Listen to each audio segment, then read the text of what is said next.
U susret Božiću učenici Franjevačke klasične gimnazije u Visokom tradicionalno pripreme kulturno-zabavni program. Ovogodišnja božićna priredba upriličena je 20. decembra.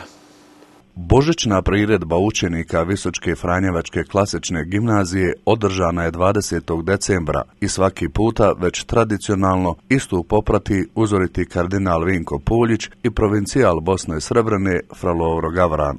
Ovogodišnju božićnu priredbu pratila je resorna ministrica u vladi Zeničko-Dobojskog kantona Zdenka Merđan te predstavnici lokalne, izvršne i zakonodavne vlasti u Visokom.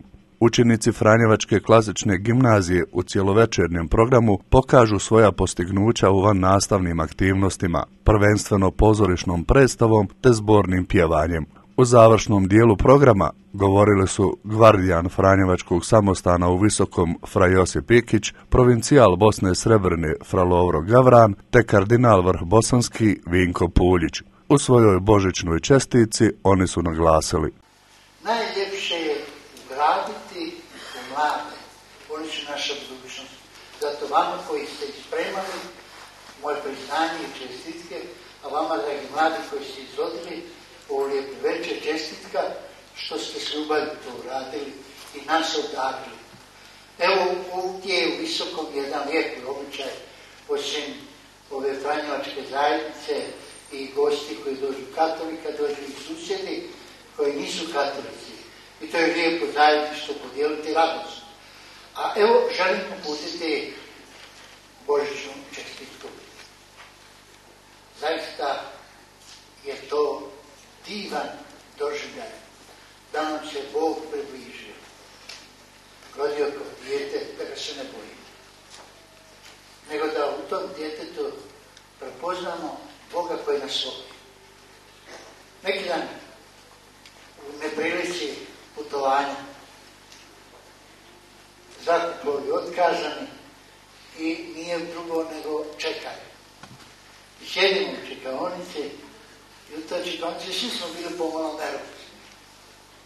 I našla se jedna majka djetetom. To je dijete promijenilo atmosferu u čekaonici.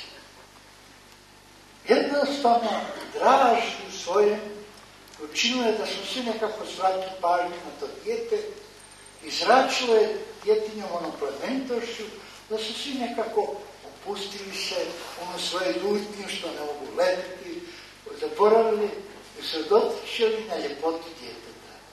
Ima nešto tajno u očima djeteta. Ono je kao prozirac. I zato obično ljudsko dijete je nešto lijepo i drago.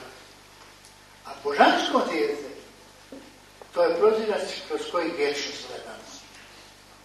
I zato želimo prepoznati u tome radost, da smo voljena bića. I želim da upravo to izazove u nama, da i mi pokušamo sve one grčeve života koje nosimo, sve ono što nas pritišće, nekako od tih jasnica ostaviti. Da nas to dijete božansko plemeni. Tako nam je potrebno one lijepe ljudske plemenitosti, da zračimo dobrotom. Zato čestitajući Božić, evo želim da ta radost božićnog djeteta uđe u naše srce, promijeni nas, oplemeni nas, osposobi nas za zračnom dobrotom, da mi u sredini gdje živimo i radimo upravo pokažemo da je stvarno se Bog rodio, da svjedočimo Bog nas voli i zato i mi želimo jedni drugi voliti. U tom duhu neka vam je čestit Božić i blagoslovljeno novo